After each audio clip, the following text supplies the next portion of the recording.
Hello and welcome to Lesson 8. My name is Avon and I'm going to be taking you through building out a marketing plan. So in order to target a niche, you need to have a marketing plan.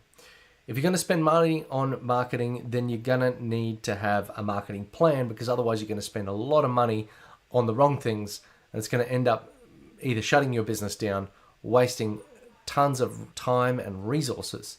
So you need to make sure you get it right. Now, marketing is important, not just about getting customers, but sometimes people miss the other benefits that come with it. And that is reminding referral partners that you exist, or reminding past customers that they've done business with you and that maybe you're a good option to refer, or perhaps they want to do business with you again. So marketing not only targets new customers, it's not always aimed at getting new customer. Sometimes it's more effective with the people that you already know and the ones that you've already dealt with. It's just a way of achieving leverage in those conversations at scale. So first you have to understand the market around you. Now, this is either very complex or very simple. If you've already got customers, you can have a look in there and really understand exactly what people have bought from you and why. Maybe interview some of your customers, and that'll give you an indication of what other people might be interested in.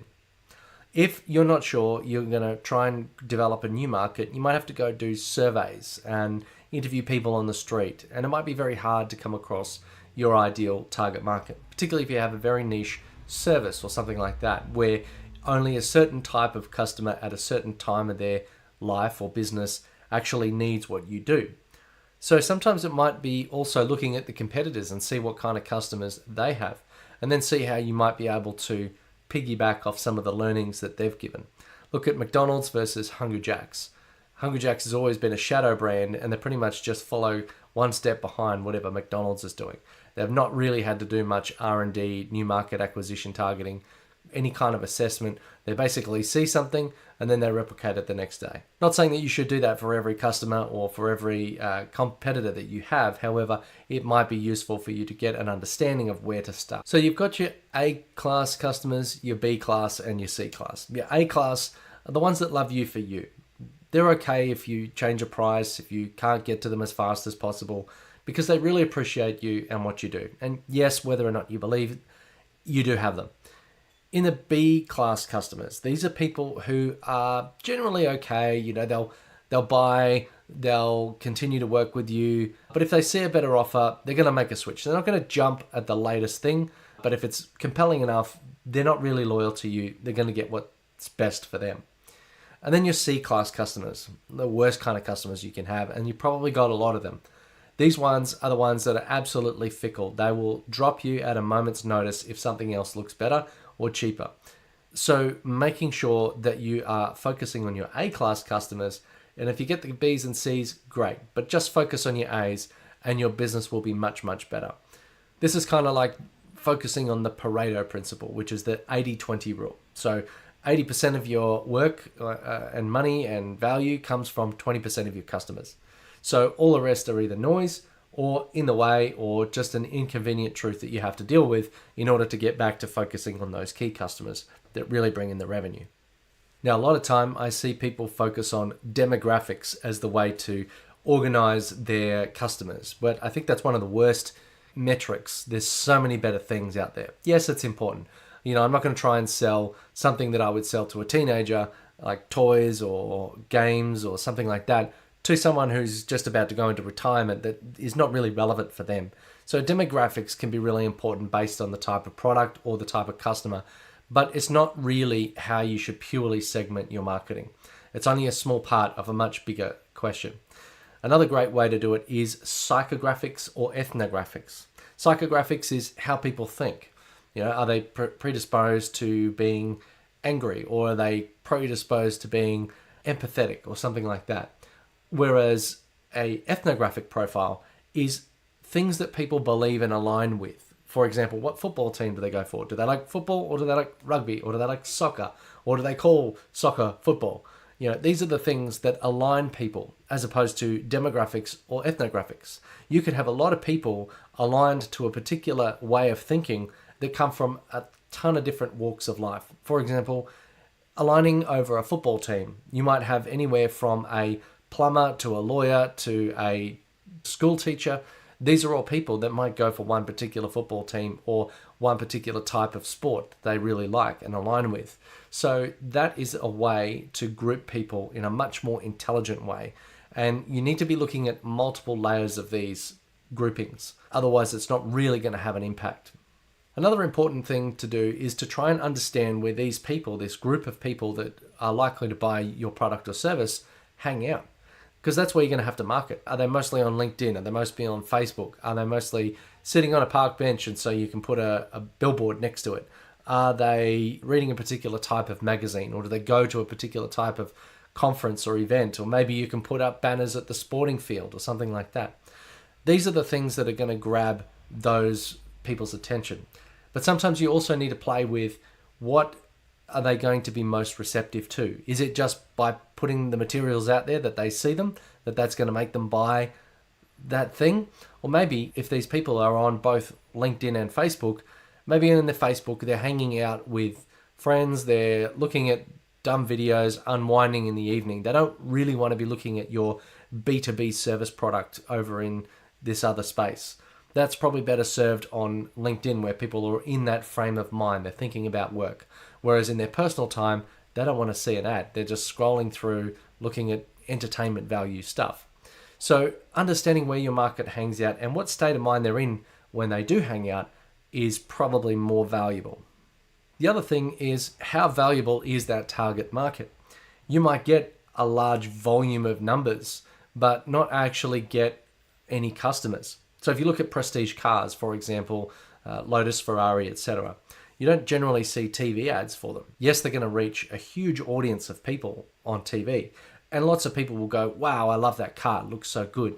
But almost none of those people actually have the budget to buy that product. So generally high-powered individuals that are more interested in building companies or going on adventures or things like that, flying in on their helicopter, they're not the ones watching TV. They're going to events like horse racing or physical like marathons and other car races and other kind of events like that.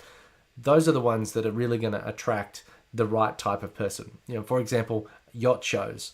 Anyone with a lot of money that's looking at buying a yacht, if there happens to be a car there as well that looks kind of cool, they might actually go and buy a matching yacht to go with the car, or a matching car to go with the yacht. Either way, you're more likely to attract your target value audience, even though you're going to get the volume from TV, from radio, from wherever else. So hand in hand with the value audience, you also need to reverse engineer what you actually need to do to run a business. So if you understand what kind of marketing you need to do, what kind of sales you need to make, what kind of sales staff, equipment, people, all these sorts of things that you're going to have, you need to understand the numbers that you need to close. So you might sell, or you might advertise to a high volume of people and only sell 50 things. Or maybe a low volume, you might sell 50 things at a very high price, but maybe there's a market for a low price product at scale. This is something that you're going to have to test, and it's going to be unique to that particular product or service, but you need to kind of reverse engineer it based on the type of money you want to make. Otherwise, you're not really thinking far enough in advance. So if you are market planning, you are planning to be profitable in your business, not just planning to produce marketing in the hope that you'll sell something. So if you understand how much you have to sell a product for to make enough margin to basically be somewhat competitive in the marketplace, but also make some money, then you need to understand how many you can actually convert practically within your operational cycle. That'll help you understand how many leads you need and what quality of lead that you need to get. And then you can start aiming for that. So if you need to make, 5 new sales calls every week in order to make enough money to close enough deals to be profitable and continue operation and or grow, then you know roughly that if your conversion rate is 2%, then you need X amount of leads at the top of the funnel. So that's how much you should be targeting when you're doing your market planning. And sometimes if you're doing a self-liquidating offer, you know that acquiring the customer costs a certain amount of dollars, and then gaining the customer a little bit more on a regular basis might be worth a lot more money. So once you've maximized the lifetime value of a customer, now you can equate that into the marketing, and all of a sudden it's actually worth a lot more money to you. So it's worth marketing and investing a lot more to be able to get that lifetime value times more customers. Otherwise, if you're just looking at that initial sale that occurs, if there is an initial sale at all, then you're kind of short-sighted in your approach to it, and you're not really going to look at how much you should invest. And remember, I say invest, not spend, because marketing is an investment, not a cost. It's going to pay off in the future, but you need to be consistent. Another thing you can do is, if your marketing is actually turning out to be quite effective, but you can't keep up with sales, is use price as a regulator. Obviously, if you're in high demand and you've got a good quality product, you can up the price and then you'll make more money, and then you'll be able to serve more clients faster, or cut the ones out that are not necessarily well converting. So maybe conversion might increase if you drop the prices, but that's actually going to cause you more heartache. So your conversion percentage should be based on quality, not on changing the price. Sometimes I've seen where people have motivated their sales teams based on number of transactions. It meant that they discounted everything, and then the business was making no money at the end of the day. What you're better off doing is incentivizing sales teams based on gross profit. If there's no gross profit, they make no sale commission. If there is gross profit, the more they have, the more sales commission that they make. So that then means that they are incentivized both to have a number of transactions, but also a quality of transaction. We don't just want to make money for the sake of it. And when in your sales process, one of the best things you can do is just ask questions. How did you hear about us? What made you decide to reach out to us? What are the things that really attracted you to our brand? These sorts of things help give you real-time feedback to understand what were those little marketing touch points that really cut through to the right person at the right time to make them come and buy from you. Also, you can't just go all out on one channel. Don't put all your eggs in one basket. Sometimes people will hear the radio ad, they'll walk past a billboard, they'll read it in a magazine, and then they'll get online and then they'll click buy on their phone. Now, the average person would say, well, I got all the sales online, so I'm going to stop all the other marketing. But what that's going to do is, yes, you had that digital attribution, all of that sale happened online, but it does not equate for the marketing journey that they went through when they saw object or item 1, 2, or 3 in the lead up to that moment when they decided to click buy. Maybe it was on their mind, they were thinking about it, they talked to somebody on the phone or at a meeting or a barbecue or something like that. And then when it came up, that moment, that call to action, that's when for them the penny dropped and they said, yes, I'm going to get my card out and I'm going to buy this thing right now. So don't take that very last step in a long chain of actions as the sole thing that made them reach out. When you ask them, they're going to say, I saw the ad online. Dig a little deeper. So if you're going to ask them, say, did you see any other marketing materials? Can you think back to what your experience was leading up to buying this thing? What made you decide? Did you talk about it with anybody? Ask open questions. Ask to find out. Don't ask to validate or confirm information that you think you already know, because it's much better to hear it from them than it is to try and put words in their mouth. Another great question is in terms of understanding your niche or your unique selling proposition, is to understand what made them choose you over somebody else. So why us? Was it the price? Was it the quality? What was the deciding factor? It could be something altogether different. I know that with myself, we're a veteran-owned business, and I know that people have chosen us purely based on that, as opposed to somebody else who's in the competition. So we make sure that it's known that we run a veteran-owned business. It's not primary to our marketing, but it certainly does help when people are trying to evaluate between two very similar products. And again, that's an ethnographic alignment. That is not something that is going to sway everybody. There might just be someone who's particularly patriotic or aligned to a particular type of thinking. That's what's going to drive them over the line. When people are looking to buy from you, they are effectively trying to mitigate risk. If it's a service-based business, what they're going to try and do is going to look for testimonials or some form of evidence that the output was worth the money and that the journey was good. Because when people buy a service, it generally can't be repeated, can't be reused, cannot be experienced by anyone else except for that person in that moment. So people are looking for indicators. They're looking for a way to kind of show them that it's going to be all right. If one person bought the thing and they went, yeah, it was good, that's not really enough evidence. You're going to try to get a few early wins, and those early wins are going to help win more wins later. So if you've got one review versus if you've got 20 reviews or 50 reviews or 1,000 reviews, then it's just going to make the next person more confident that they're making the right decision. You could also look at making a guarantee. So a guarantee doesn't always have to mean, your money back or any of that sort of stuff. It could be funny. It could be something that is just reducing the risk or the perceived risk of an interaction with the client. So for example, if you're a plumber, you could say, we guarantee that our staff will wear a belt. So you're not going to get the plumber's crack in your face when they're on site. So a simple guarantee like that, or maybe we'll turn up on time or your pizza is free. Things like that. These sorts of things, the indicators that the quality of the product or service are going to be good.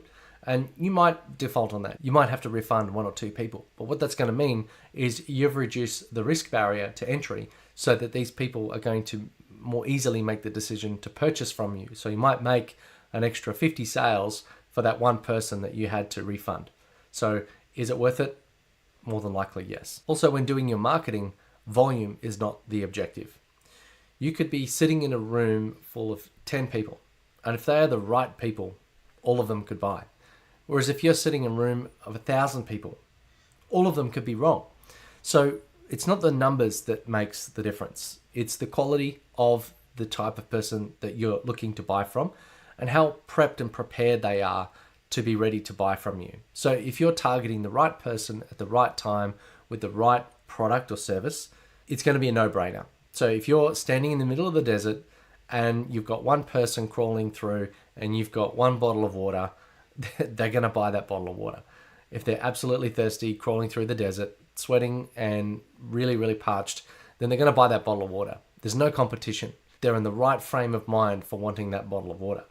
But if you're in the middle of a ice glacier with beautiful water flowing everywhere and there's 1,000 people looking around all in their puff jackets with a cup in their hand because they just had a hot chocolate, there's no good selling them water. They're probably just going to dip into the stream and get some natural mountain glacier water. So it's about product, promotion, price, and place. Being highly targeted is really, really effective way of making sure that your ad spend is really low and that your close rate is going to be much, much higher. When we think about integrated marketing, we said before, don't put all your eggs in one basket, but integrated marketing means that generally things across multiple channels perform better than if it was wholly focused on one channel.